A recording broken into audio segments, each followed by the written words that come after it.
उसे चिरंजीव होने का आशीर्वाद प्रदान किया। माता लक्ष्मी ने दिव्य मनोहर हार उस बालक को पहनाया तो देवी सावित्री ने सारी सिद्धि विधाएं उन्हें प्रदान की। फिर श्री विष्णु जी ने रत्नों से निर्मित किरीट, मुकुट, बाजूबंद, वैजयंती माला और अपना सुदर्शन चक्र उन्हें प्रदान किया। भगवान शिव ने प्रसन्नतापूर्वक अपने पुत्र कार्तिकेय को शूल, पिनाक, फरसा, शक्ति, पाशुपास्त्र, बाण, संहारास्त्र आदि परम दिव्य वस्तुएं प्रदान की। फिर मुझ ब्रह्मा ने यज्ञोपवीत, वेद माता गायत्री ने कमंडल, ब्रह्मास्त्र तथा शत्रुओं का नाश करने वाली विद्या प्रदान की। देवराज इंद्र ने अपना वाहन ऐरावत हाथी और वज्र प्रदान किया। वायुदेव वरुण ने श्वेत छत्र और रत्नों की मालाएं प्रदान की। सूर्यदेव ने मन की तरह तीव्र गति से चलने वाला द्रुतगामी रथ और शरीर की रक्षा करने वाला कवच भी प्रदान किया। यमराज द्वारा दंड और समुद्र देव द्वारा उन्हें अमृत भेंट किया गया।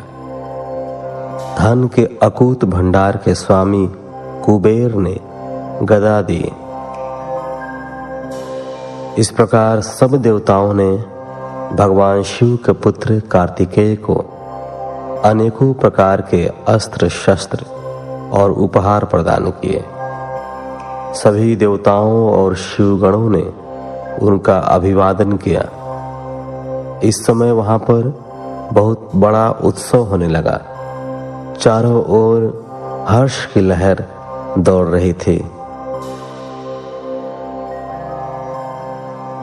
छठवां अध्याय, कार्तिकेय का अद्भुत चरित्र। ब्रह्मा जी बोले, नारद, इस प्रकार सभी अभीष्ट देवताओं से आशीर्वाद प्राप्त करके कुमार कार्तिकेय बहुत प्रसन्न हुए। उन्होंने सभी देवताओं का धन्यवाद व्यक्त किया। तत्पश्चात वे अपने सिंहासन पर जा बैठे। तभी वहां एक ब्राह्मण दौड़ता हुआ आया। उस ब्राह्मण ने आकर कार्तिकेय को प्रणाम किया और उनके चरण पकड़ लिया और बोला, हे स्वामी, मैं आपकी शरण में आया हूं। मुझ पर कृपा करके मेरे कष्ट को दूर करें। तब कार्तिकेय ने उस ब्राह्मण को उठाया और आदरपूर्वक अपने पास बैठाकर उसके दुखी होने का कारण पूछा। तब वह ब्राह्मण बोला, हे भगवान, मैं अश्वमेघ यज्ञ कर रहा हूं, परंतु आज मेरा घोड़ा अपने बंधनों को तोड़कर कहीं चला गया है। हे प्रभु, मुझ पर कृपा करें और मेरे घोड़े को यथाशीघ्र ढूंढ दें, अन्यथा मेरा यज्ञ भंग हो जाएगा। यह कहकर वह ब्राह्मण पुनः कार्तिकेय के चरणों को पकड़कर रोने गिड़गिड़ाने लगा। वह रोते रोते बोला, आप पूरे ब्रह्मांड के स्वामी हैं। आप सबकी सेवा करने को सदा तत्पर रहते हैं। आप सब देवताओं के स्वामी हैं और त्रिलोकीनाथ भगवान शिव के पुत्र हैं। इस प्रकार उस ब्राह्मण द्वारा की गई स्तुति को सुनकर कुमार कार्तिकेय बहुत प्रसन्न हुए। तब उन्होंने अपने वीर बलशाली प्रमुख गण वीरबाहु को बुलाकर उस घोड़े को जल्दी से जल्दी ढूंढ लाने की आज्ञा प्रदान की तथा यज्ञ को विधि विधान के अनुसार पूर्ण कराने के लिए कहा।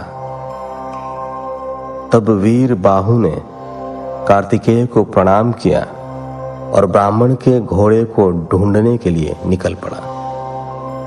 उसने पृथ्वी लोक पर हर जगह उस घोड़े को ढूंढा। जिस व्यक्ति ने जो भी जानकारी दी उसके अनुसार वीरबाहु ने हर जगह उसकी तलाश की, परंतु वह असफल रहा। तब वह उस घोड़े की तलाश करने के लिए भगवान श्री हरि विष्णु के लोक वैकुंठ धाम गया। वहां जाकर वीरबाहु ने देखा कि एक घोड़े ने विष्णु लोक में बहुत आतंक मचा रखा था। विष्णु लोक में वह घोड़ा खूब उपद्रव कर रहा था। कुमार कार्तिकेय के उस गण वीरबाहु ने तुरंत उस घोड़े को बंधक बना लिया और उसे पकड़कर अपने स्वामी कार्तिकेय के पास ले आया। तब स्वामी कार्तिकेय पूरे संसार का भार लेकर उस घोड़े पर चढ़कर बैठ गए और उस घोड़े को पूरे त्रिलोक की परिक्रमा करने का आदेश प्रदान किया। वह अद्भुत घोड़ा एक ही पल में तीनों लोकों की परिक्रमा करके लौट आया। तब कुमार कार्तिकेय उस घोड़े से उतरकर पुनः अपने आसन पर बैठ गए। तब वह ब्राह्मण हाथ जोड़कर कार्तिकेय का धन्यवाद करने लगा और उनसे बोला कि प्रभु, आप यह घोड़ा मुझे सौंप दीजिए ताकि मैं अपना यज्ञ पूर्ण कर सकूं। तब कार्तिकेय मुस्कुराए और बोले, हे ब्राह्मण, यह घोड़ा उत्तम है और यह वध के योग्य नहीं है, इसलिए आप इसे अपने साथ ले जाने के लिए न कहें। मैं आपके यज्ञ को पूर्ण होने का वरदान देता हूं। मेरे आशीर्वाद से आपका यज्ञ अवश्य सफल होगा। 7वां अध्याय। भगवान शिव द्वारा कार्तिकेय को सौंपना। ब्रह्मा जी बोले, हे नारद, अपने पुत्र कार्तिकेय का अद्भुत पराक्रम देखकर भगवान शिव और देवी पार्वती बहुत प्रसन्न हुए। तब सब देवताओं सहित श्री हरि विष्णु और देवराज इंद्र और मैं भी बहुत हर्षित हुए और भगवान शिव से बोले, हे देवाधिदेव भगवान, आप तो सर्वेश्वर हैं, सर्वज्ञाता हैं। संसार की सब घटनाएं आपकी इच्छा से ही घटती हैं। आप तो जानते ही हैं कि ब्रह्मा जी द्वारा असुरराज तारक को दिए गए वर के अनुसार शिव पुत्र ही उसका वध करने में सक्षम होगा। इसलिए ही कुमार कार्तिकेय का जन्म हुआ है। प्रभु, हम लोगों के कष्टों को दूर करके हमारे जीवन को सुखी करने के लिए आप अपने पुत्र कार्तिकेय को आज्ञा दीजिए कि वह तारकासुर का वध करे।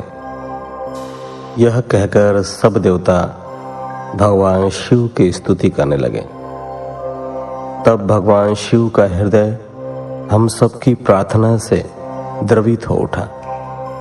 उन्होंने हमारी प्रार्थना को स्वीकार कर लिया और अपने पुत्र कुमार कार्तिकेय को देवताओं को सौंप दिया।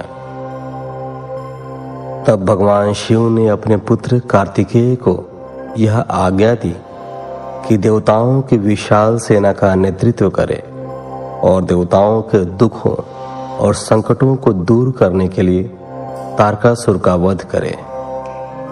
अपने पिता भगवान शिव की यह आज्ञा पाकर स्वामी कार्तिकेय बहुत प्रसन्न हुए। तब उन्होंने हाथ जोड़कर अपनी माता पार्वती और पिता महादेव जी को प्रणाम किया और कहा कि हे माता, हे पिता, आप मुझे विजयी होने का आशीर्वाद प्रदान करें। यह सुनकर भगवान शिव मुस्कुराए और बोले, कुमार, निश्चय ही तुम अपने इस प्रथम युद्ध में अपने घोर शत्रु तारकासुर का वध करके विजयी होगे। हमारा आशीर्वाद सदैव तुम्हारे साथ है। इधर देवी पार्वती के हृदय में अपने प्रिय पुत्र के युद्ध में जाने की बात सुनकर ही पीड़ा होने लगी। वात्सल्य के कारण उनकी आंखों में आंसू आ गए थे। वे बहुत दुखी हुई और कहने लगी, हे नाथ, हे देवादिदेव, मेरा पुत्र कार्तिकेय अभी बहुत छोटा है और वह तारकासुर महाबलशाली और शक्तिशाली है। उस दुष्ट ने अपनी दुष्टता से सभी देवताओं को भी परास्त कर दिया है।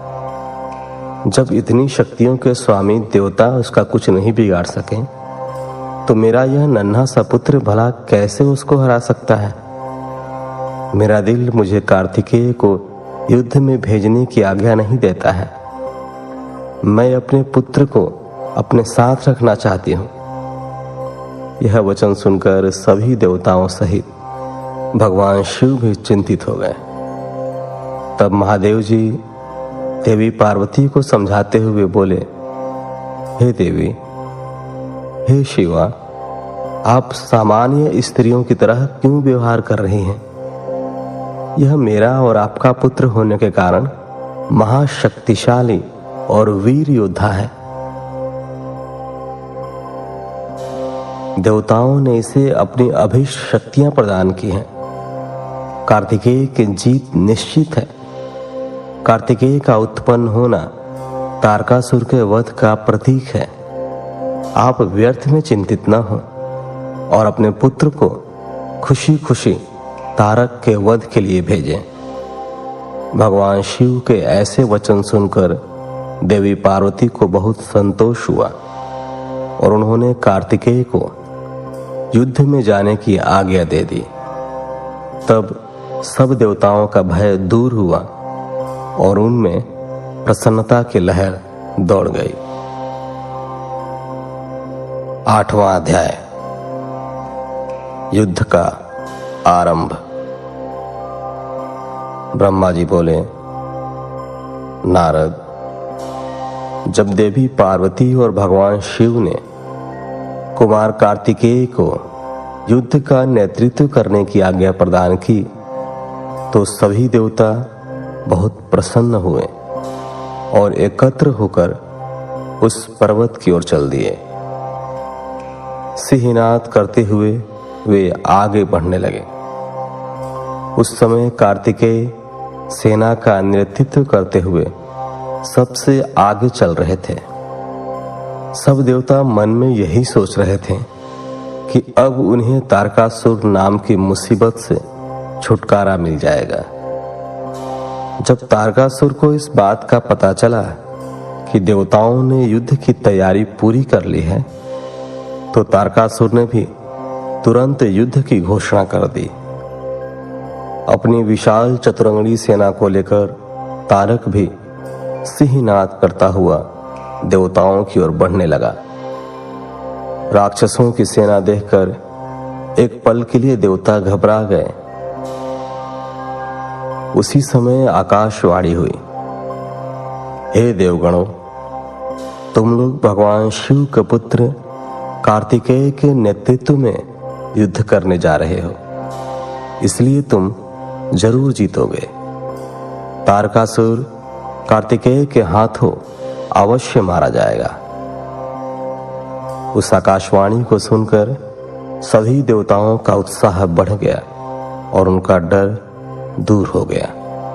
उस समय दुंदुभी और अनेक प्रकार के बाजों की ध्वनि आकाश में गूंजने लगी।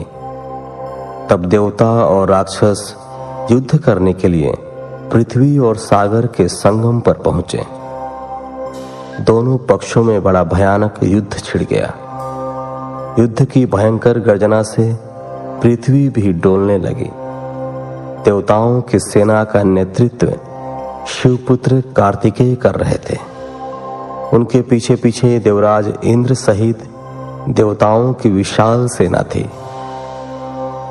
कार्तिकेय उस समय इंद्रदेव के ऐरावत हाथी पर विराजमान थे। तब उन्होंने उस हाथी को छोड़ दिया और रत्नों से जुड़े सुंदर यान पर बैठ गए। उस सुंदर विमान पर प्रचेता ने सुंदर छत्र रखा। उस सुंदर विमान में बैठकर कार्तिकेय बहुत निराले और शोभा संपन्न लग रहे थे। उसी समय देवताओं और असुरों में भयानक युद्ध प्रारंभ हो गया। पृथ्वी कांपने लगी और पल भर में खंड मुंडों में बदलने लगी। हजारों सैनिक जो पराक्रम से लड़ रहे थे कट कट कर और घायल होकर धरती पर गिरने लगे।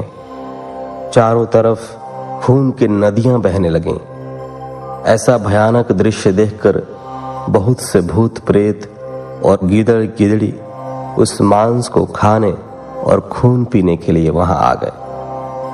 तभी महाबली तारकासुर ने विशाल सेना सहित देवताओं पर आक्रमण किया। देवराज इंद्र सहित अनेक देवताओं ने उसे रोकने का बहुत प्रयत्न किया, परंतु असफल रहे और तारकासुर भयानक गर्जना करता हुआ आगे बढ़ता गया। चारों ओर भयानक शोर मचा हुआ था। आक्रमण करते समय सैनिक बड़े जोर जोर से अपने मुंह से आवाज निकालते हुए आगे बढ़ रहे थे। देवताओं और राक्षसों का युद्ध बड़ा विभत्स रूप ले चुका था। वहां भारी कोलाहल मचा हुआ था। तत्पश्चात देवताओं और असुरराज तारक के राक्षसगण आपस में द्वंद्व युद्ध करने लगे थे। एक दूसरे को मारकर वे अपने को बहुत बलशाली समझ रहे थे। वे पूरे बल के साथ एक दूसरे पर प्रहार करते। कोई किसी के हाथ तोड़ देता तो कोई पैर। दोनों सेनाएं अपने को पराक्रमी समझ रही थी। 9वां अध्याय, तारकासुर की वीरता। ब्रह्मा जी बोले, नारद, इस प्रकार देवताओं और दानवों में बड़ा विनाशकारी युद्ध होने लगा। तारकासुर ने अपनी विशेष शक्ति चलाकर इंद्रदेव को घायल कर दिया। इसी प्रकार दानवों की सेना के वीर और बलवान राक्षसों ने देवताओं की सेना को बहुत नुकसान पहुंचाया। उन्होंने कई लोकपालों को युद्ध में हरा दिया और देवगणों को मार मार कर भगाने लगे। असुर सैनिकों को देवताओं पर हावी होते देखकर असुर खुशी में झूम उठे और भयंकर गर्जना करने लगे। तब देवताओं की ओर से लड़ रहे वीरभद्र क्रोधित होकर तारकासुर के निकट पहुंचे। असुरों ने वीरभद्र को चारों ओर से घेर लिया। उन्होंने परस्पर पाश, खड्ग, फरसा और पट्टिश आदि आयुधों का प्रयोग किया। देवता और असुर आपस में गुत्थम गुत्था होकर लड़ने लगे। तभी देवताओं की ओर से वीरभद्र तारकासुर से लड़ने लगे। वीरभद्र ने पूरी शक्ति से तारकासुर पर आक्रमण किया और उसको त्रिशूल के प्रहार से घायल कर दिया। घायल होकर तारक जमीन पर गिर पड़ा, परंतु अगले ही पल उसने स्वयं को संभाल लिया और पुनः खड़े होकर वीरभद्र से युद्ध करने लगा। महाकौतुकी तारक ने भीषण मार से वीरभद्र को घायल करके वहां से भगा दिया। तत्पश्चात उसने वहां युद्ध कर रहे देवताओं को अपने क्रोध का निशाना बनाया। तारक देवताओं पर अपने बाणों की बरसात करने लगा। तारकासुर के इस अनायास बाणों की वर्षा से देवता भयभीत हो गए। तब स्वयं श्री हरि विष्णु तारकासुर से लड़ने के लिए आगे आए। श्री हरि ने गदा से तारकासुर पर ज्यों ही प्रहार किया, उसने विशिष्ट बाण मारकर उसके 2 टुकड़े कर दिए। तब क्रोधित होकर विष्णु जी ने शारंग धनुष उठाया और तारक को मारने के लिए बढ़े। तभी तारक ने प्रहार करके उन्हें गिरा दिया तो श्री विष्णु ने गुस्से में सुदर्शन चक्र चला दिया। नारद, तब मैंने कुमार कार्तिकेय के पास जाकर उनसे कहा कि मेरे दिए हुए वरदान के अनुसार तारकासुर का वध आपके श्री हाथों से ही होगा। इसलिए कोई भी देवता तारक का कुछ भी नहीं बिगाड़ सकता है। यह सुनकर कार्तिकेय रथ से नीचे उतर गए और पैदल ही तारक को मारने के लिए दौड़े। उनके हाथ में उनकी शक्ति थी।